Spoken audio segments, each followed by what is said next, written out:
എടോ, വീട്ടിൽ ഗോതമ്പൊടിയും സവോളയും ഉണ്ടോ? നമുക്ക് ഇന്നത്തെ ഡിന്നർ ഒന്ന് സ്പെഷ്യൽ ആക്കിയാലോ? വെറും 30 മിനിറ്റിൽ തയ്യാറാക്കാൻ പറ്റിയ ഒരു അടിപൊളി റെസിപ്പി, മസാല ഒണിയൻ പറാത്ത. അപ്പോൾ ഇതെങ്ങനെ ഉണ്ടാക്കുന്നതെന്ന് നോക്കിയാലോ?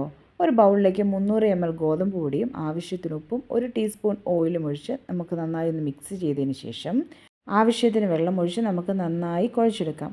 നമ്മുടെ കൈവെള്ളം ഉപയോഗിച്ച് അമർത്തി ഇതുപോലെ മയപ്പെടുത്തി വേണം കുഴച്ചെടുക്കാൻ. എങ്കിലേ നമ്മുടെ മാവ് നല്ല സോഫ്റ്റായി വരുള്ളൂ. അതൊരു 10 മിനിറ്റ് നമുക്ക് റെസ്റ്റ് ചെയ്യാൻ വെക്കാം. ഈ സമയം നമുക്കിതിൻ്റെ മസാല റെഡിയാക്കിയാലോ?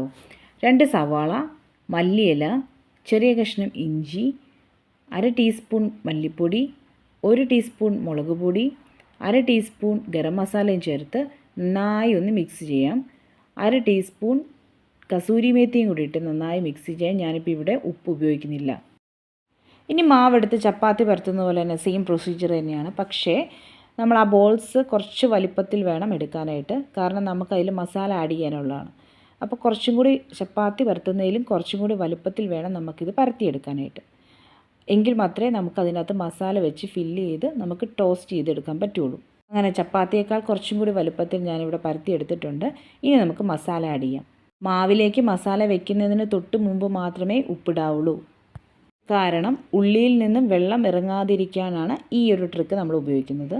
അങ്ങനെ നമ്മൾ ഉപ്പിട്ട് നന്നായി മിക്സ് ചെയ്തതിന് ശേഷം നമ്മൾ കുറച്ചായിട്ട് നമ്മൾ ആ മസാല മാവിലേക്ക് വെച്ച് ഒരു സ്ക്വയർ ഷേപ്പിൽ 4ആയി മടക്കി നമ്മൾ പതുക്കെ റോൾ ചെയ്തെടുക്കണം. നല്ല പ്രസ് ചെയ്ത് റോൾ ചെയ്യരുത്, കാരണം മസാല എല്ലാം കൂടി വെളിയിലേക്ക് വരും.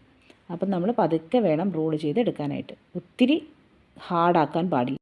കുറേശ്ശെ പൊടിയിട്ട് പതിയെ അതിൻ്റെ സൈഡ് പുറത്ത് പോകാത്ത രീതിയിൽ ചെയ്തെടുത്തതിന് ശേഷം ഇനി നമ്മുടെ പറാട്ട നമ്മുടെ ചൂടായ തവയിലേക്ക് ഒരു മീഡിയം ഫ്ലെയിമിൽ നമുക്ക് ചുട്ടെടുക്കാം.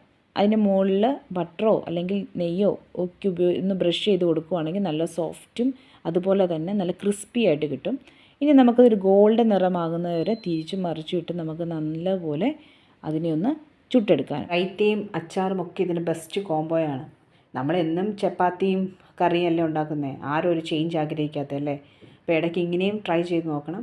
നല്ല ഒരു ബ്രേക്ക്ഫാസ്റ്റ് റെസിപ്പിയായിട്ടും ഡിന്നർ റെസിപ്പിയായിട്ടും 30 മിനിറ്റിനുള്ളിൽ തയ്യാറാക്കാൻ പറ്റുന്ന ഒരു അടിപൊളി റെസിപ്പിയാണ്. വീട്ടിലെല്ലാവരും ഇത് ട്രൈ ചെയ്ത് നോക്കി അഭിപ്രായം പറയണേ.